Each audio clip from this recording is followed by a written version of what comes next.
This is a Sports Cutastrophe production. Hey there, hello there. It's Jeff Cutter, and welcome you to another Sports Catastrophe on this day. And on this day, May the 15th, it's the middle of the month. It must be cool. Now, on this day I wanted to do, as a Blue Jay fan, was the day that the Blue Jays fired Jimmy Williams to give Steele Gaston the reins, which led the Blue Jays to win the division in 1989 and onwards, creating the best manager in Blue Jays history and a great moment for Black history. Unfortunately, there was something else that was nagging at me. It is my other true passion, hockey.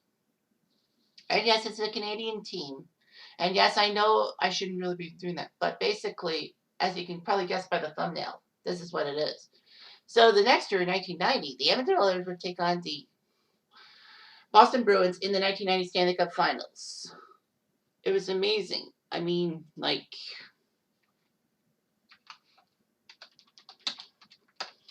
you got the powerhouse, the supposed powerhouse Edmonton Oilers against the Boston Bruins.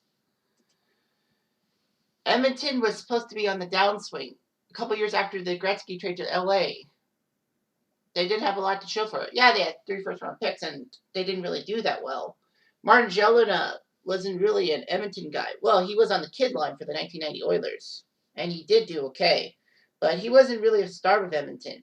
Basically, it would take a long time before Gelinas made his name known in the media circles. In fact, it took till 2002 with the Carolina Hurricanes scoring the overtime goal to sink my beloved Leafs in the conference finals to do so. But Gelinas actually almost scored 3 game-winning goals, 3 series-winning goals in the playoffs.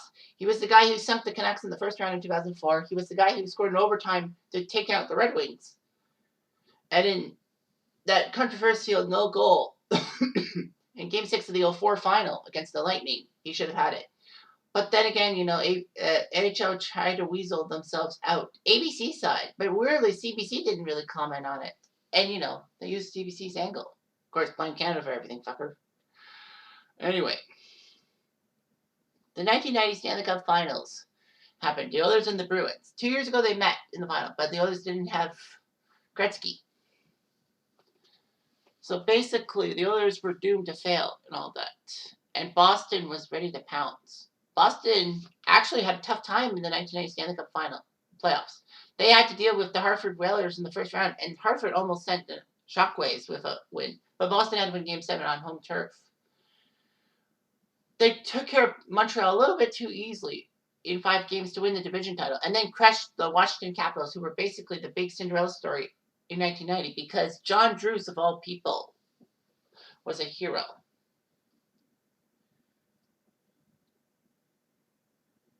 So anyway, that was huge. However, Edmonton also had some adversity too. They were actually down 3-1 to the Winnipeg Jets. I know it's not the same team that they're facing in the 2021 playoffs, but I mean the same city. But yeah, Winnipeg had 3-1 lead. Remember Dave Elliot's double overtime goal on a power play?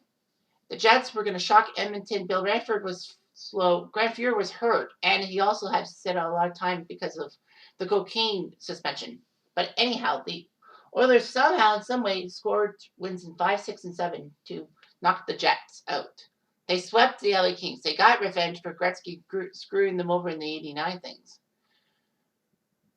And then they took out the Chicago Blackhawks in 6 games in the conference finals. So, long story short, Edmonton took care of Boston in 5 games to win the Stanley Cup. However, Game 1 was the major one. As this man, Petr Klima, as the man in the picture, Petr Klima, basically was a hero. Now, the story about Petr Klima is that he was a star in the Czech League. However, Klima's defection from the Czech Republic to Detroit rarely happened. Basically, Klima almost was his own worst enemy.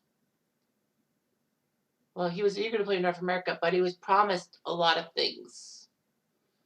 So basically, that happened and all that. Yeah, Klima wanted some assurances from Detroit, and the Red Wings almost didn't give it to him. So basically, Klima got lucky, and he got to Detroit. He would wear number 85 for the Detroit Red Wings, and he would wear it during his career because of the year he gained freedom. He would play 4 years for the Wings before being traded in 1990 to the Oilers alongside Joe Murphy, Adam Graves, and Jeff Sharples. Who the hell is Jeff Sharples? But anyway, he was traded for Jimmy Carson, Kevin McClellan, and a fifth-round pick in the 91 draft. Petr Klima was his own worst enemy in Detroit. He basically had a lot of discipline problems, and all that. So basically, Klima was as I said, it was his own worst enemy and all that.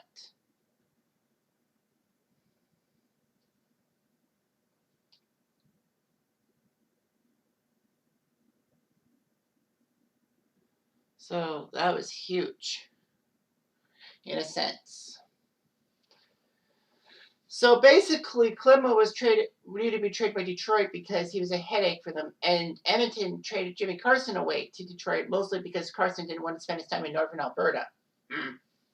So anyway, so Game 1 of the Stanley Cup Finals happened, and what is the longest and in what the was the long is the longest Stanley Cup Finals game by overtime in history, 55 minutes and 13 seconds, just nudging out Dallas over Buffalo in 1999.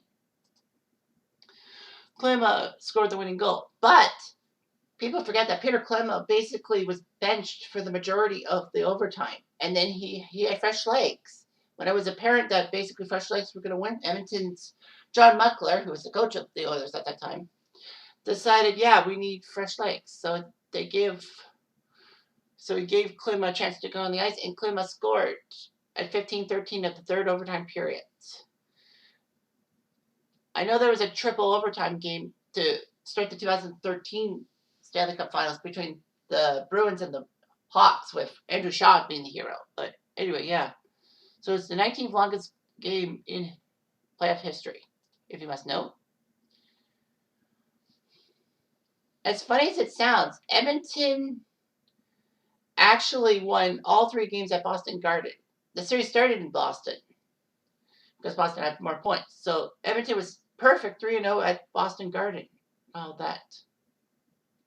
They did lose game 3 to Boston 2-1. So right on that. But Bill Ranford basically played his heart out. He was named the Conn Smythe Trophy, I guess in a sense, coming back from that shit show against the Jets, in a sense. Messier won the Stanley Cup as team captain. However, he would captain the New York Rangers 4 years later, and all that. Ray Bourque would not reach the Stanley Cup Final till Colorado in 2001, and the Bruins didn't reach the Stanley Cup Finals till 2011 when they won in Game 7. The Oilers would have a tough time dealing with things. So anyway, the Oilers of 1990 had Mark Lamb, Joe Murphy, who was basically a good star, but then allegedly concussions ruined his career. He made some bad financial decisions, and he's homeless now. Mark Messier, Craig McTavish, the guy without the helmet, Glenn Anderson, Essen Tikkanen, Adam Graves. Yes, Adam Graves was an Edmonton Oiler and was part of the kid line, who before betrayed, I think, what was it? The Rangers lost Troy Millette in compensation, and Edmonton needed to give up someone great. That's why Graves was a Ranger. He wasn't in the Mark Messier trade. Kelly Buchberger, Yari Curry, Craig Simpson, Marty Shalona. As I said, basically, he wasn't much of a player. He wasn't known for his heroics till the 2000s. Dave Brown, yeah, he was the enforcer, and Petr Klima. Defensemen Kevin Lowe, Steve Smith, Jack Bukaboom, Randy Gregg, Charlie Huddy, Jeff Smith with a G, Rachel Rutzelainen, and Craig Muni. And the goalies were Bill Ranford, Grant Fuhr, Pokey Reddick. Pokey Reddick had his name on the cup? How? I don't think Pokey Reddick played in the playoffs. But anyway, yeah. It's amazing. All that. There were a couple of people who didn't get engraved on the Stanley Cup, but were given Stanley Cup rings. Vladdy Rusiska and Anatoly Semenov. Semenov would play a couple games in the conference final, but Rusiska would play 25 games, but would not dress in the playoffs. So basically, he fell short. He needed 41 regular season games and all that. Grandfuhr didn't play a lot in that year, but he did qualify to be on the Cup because he dressed for a lot of regular season games. So basically, the Edmonton Oilers looked good. They had 7 players who were named who were members of all 5 Edmonton Oilers championships in the 80s and 90s. Glenn Anderson, Grant Fuhr, Randy Gregg, Charlie Huddy, Yari Curry, Kevin Lowe, and Mark Messier. Glenn Anderson would soon be traded to Toronto in that 91 super deal that sent Don Poos over to Edmonton. Fuhr was in that deal too in 91. Randy Gregg, I don't know if he played for another team after the Oilers. I know he didn't. I know he became a doctor. Charlie Huddy would go to Los Angeles. Yari Curry would go to LA via Italy. Kevin Lowe would go to the Rangers, and Messier would go to the Rangers. So anyway, it was amazing and all that. A lot of depth, don't you think? So yeah, the Oilers look good, and maybe they'll get back to the Stanley Cup and maybe win it. Nah. Anyway, I'm Jeff Diamond. I do.